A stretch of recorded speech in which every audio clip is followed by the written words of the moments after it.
Pada perjamuan malam terakhir, Yesus berkata kepada murid-muridnya, "Jika kamu mengasihi Aku, kamu akan menuruti perintah-perintahku. Aku akan minta kepada Bapa, dan Ia akan memberikan kepadamu seorang penolong yang lain, supaya Ia menyertai kamu selama-lamanya. Jika seseorang mengasihi Aku, ia akan menuruti firman-Ku. Bapa-Ku akan mengasihi dia. Kami akan datang kepadanya dan tinggal bersama-sama dengan dia. Siapa saja yang tidak mengasihi Aku, ia tidak menuruti firman-Ku. Dan firman yang kamu dengar itu bukanlah dari Aku, melainkan dari Bapa yang mengutus Aku. Semuanya itu Aku katakan kepadamu selagi Aku berada bersama-sama dengan kamu. Tetapi penolong, yaitu Roh Kudus yang akan diutus oleh Bapa dalam nama-Ku, Dialah yang akan mengajarkan segala sesuatu kepadamu dan akan mengingatkan kamu tentang semua yang telah Aku katakan kepadamu. Demikianlah sabda Tuhan. Terkasih, hari Pentakosta, yakni 50 hari sesudah Paskah, merupakan puncak masa Paskah. Besok kita sudah memasuki masa Mesa. Seharusnya lilin Paskah masih ada di sini karena ini merupakan puncaknya. Dan di puncak perayaan Paskah ini, Tuhan memberikan Roh Kudus. Sebenarnya menjadi pertanyaan besar, apa tandanya Roh? Bahwa karya Roh Kudus itu benar-benar nyata. Apa tandanya, apa bentuknya? Supaya orang yang melihat itu menjadi percaya. Saudara-saudara yang terkasih, kalau kita menilik dari bacaan pertama, dari Kisah Para Rasul, yang menceritakan bagaimana para rasul menanti-nanti Roh Kudus dan pada akhirnya menerimanya. Penantian mereka menjadikan mereka memiliki kemampuan-kemampuan yang sebelumnya tidak mereka miliki. Itu yang menjadikan mereka kemudian bisa berbuat banyak. Di antaranya dikatakan dalam bacaan pertama tadi, ya, orang-orang Asia, orang-orang Kreta, orang-orang Arab, orang-orang Mesopotamia, orang-orang Yahudi dan orang-orang penganut agama Yahudi. Mereka tahu bahwa para rasul itu akhirnya bisa berbahasa mereka semua. Mereka terheran-heran, bukan hanya mereka, tapi diri mereka sendiri menjadi heran. Kenapa pada akhirnya mereka mampu berbahasa asing? Ini mau mengatakan bahwa apa yang dijanjikan oleh Tuhan Yesus menjadikan penolong bagi mereka itu sungguh-sungguh nyata. Dan apakah kemampuan berbahasa banyak semacam itu apa dampaknya? Apakah itu hanya supaya dikagumi? Apakah itu satu-satunya hasil dari Roh Kudus dan berhenti di situ? Saudara-saudaraku yang terkasih, tidak demikian. Kalau Anda membaca literatur kuno atau membaca sejarah, kalau Anda membuka Google sekarang, jadi di tanah-tanah yang disebutkan tadi, Mesopotamia, Kreta, Arab, ketika digali, itu tempat-tempat itu adanya adalah sisa-sisa bangunan gereja di padang-padang pasir. Jadi kalau digali dengan bawah tanah itu, mereka yang muncul adalah sisa-sisa bangunan gereja. Itu menandakan bahwa gereja-gereja itu begitu para rasul itu ditinggalkan oleh Yesus dan menerima Roh Kudus, Mereka bisa berbahasa-bahasa asing. Mereka pergi ke tempat semua yang disebutkan tadi, dan mereka mendirikan gereja-gereja di situ. Dengan kata lain, bahwa karya Roh Kudus itu melahirkan gereja.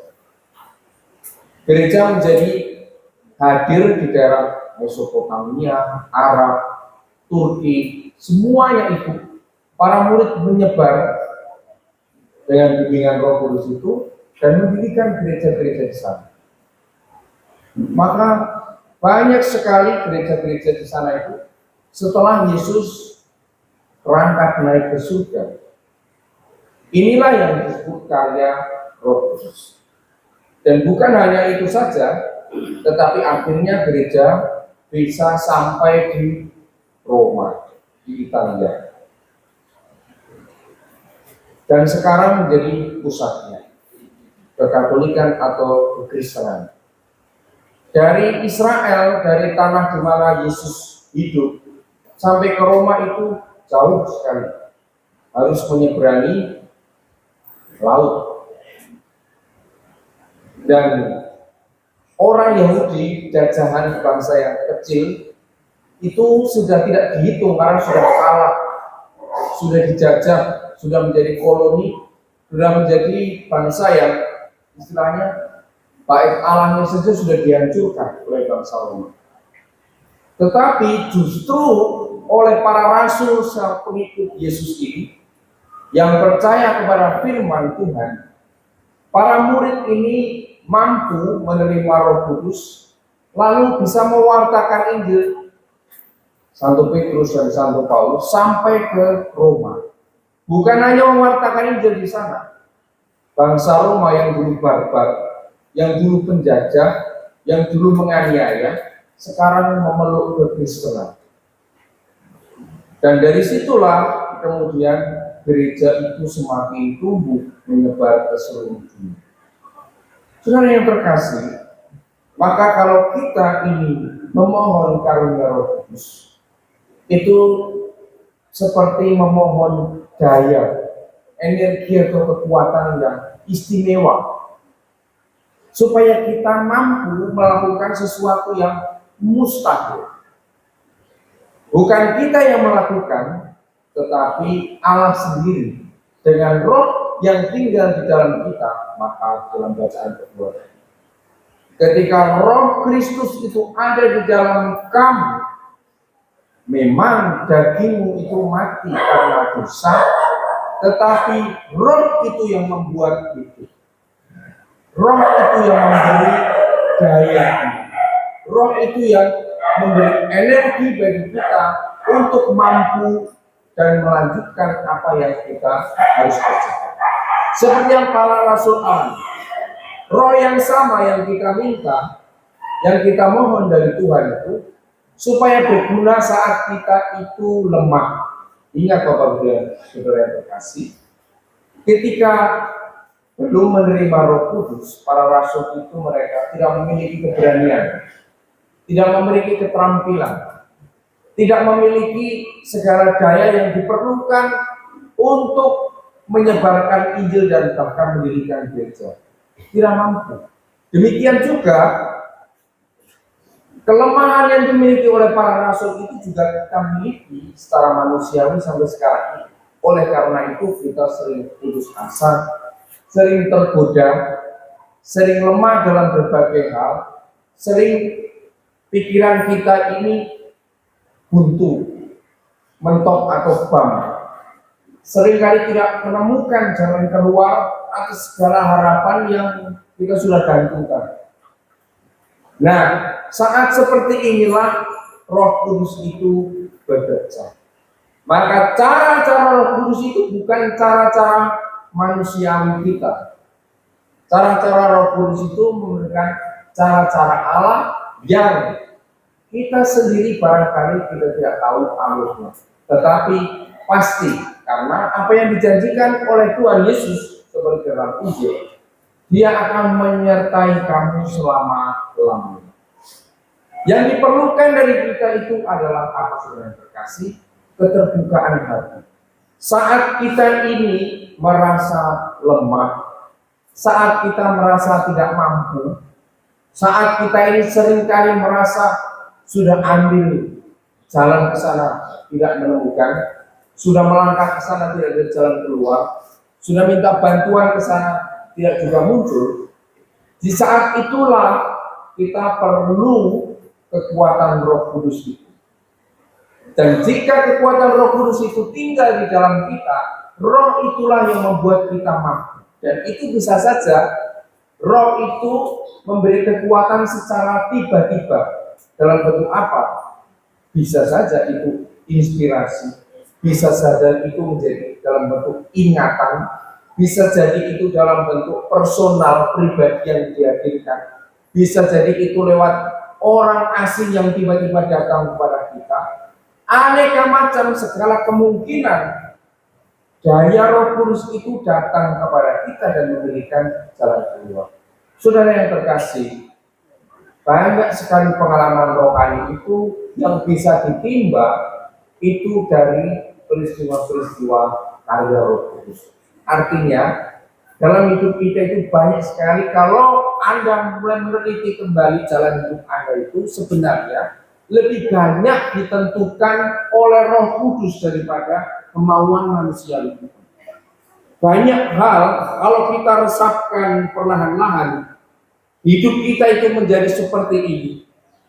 Hidup kita menjadi tertata, hidup kita menjadi lebih baik itu karena karya Roh Kudus. Artinya, belum tentu semua yang kebaikan yang kita alami saat ini itu adalah pencapaian dari usaha manusiawi kita. Lebih besar bisa jadi semua pencapaian yang kita alami yang belum kita rasakan ini adalah karya Allah, bukan karena kerja kerasmu sendiri, tetapi bisa jadi itu kalau Anda ingat-ingat itu adalah karya Roh Kudus. Anda dijumpakan dalam seseorang, Anda diberi jalan oleh Tuhan dengan berbagai macam cara. Itu bagian dari karya Roh Kudus itu. Maka sepanjang sejarah gereja, Roh Kudus itu selalu menyertai. Sepanjang hidup kita pula, Roh Kudus itu kita perlukan. Maka seringkali kita ini perlu, Bapak Ibu Saudara yang terkasih, merenungkan tata cara bagaimana kita ini hidup, supaya kita tidak merasa kita ini sekarang, bisa saya katakan, gereja Warsior yang barusan mendapat berkat apostolik itu masih sangat muda sekali. Energi orang muda, fisik yang masih muda, itu percaya bahwa saya ini masih kuat, masih mampu. Tetapi seringkali lupa bahwa tubuh ini bisa lemah, bisa sakit, bisa tak berdaya. Kapan saja tanpa kita kira. Bisa tiba-tiba kolesterol tinggi, bisa tiba-tiba gula darah naik, bisa jadi tensi tinggi, tanpa kita juga, tanpa kita sadar. Tetapi kalau kita memiliki Roh Kristus, kalau kita memiliki daya Roh Kudus, semua kelemahan manusia itu ditopang oleh daya ilahi, sehingga memungkinkan semua harapan yang kita gabungkan itu bisa mencapai keberhasilan. Maka saudara yang terkasih, mari kita terbuka akan pencurahan Roh Kudus supaya kita pun demikian. Selain gereja dalam sejarah itu dibentuk, dibesarkan, dilahirkan oleh Roh Kudus itu sendiri dan menjadi besar, demikian juga kita adalah bait Roh Kudus, bait Allah. Gereja tunggal di dalam hidup kita. Pribadi kita adalah gereja. Biarkan Roh Kudus itu membentuk kita, menguasai kita, memberikan gaya hidup kepada kita, sehingga semua hal problema hidup kita yang kita hadapi bisa mendapat jalan keluar. Semoga Tuhan memberkati.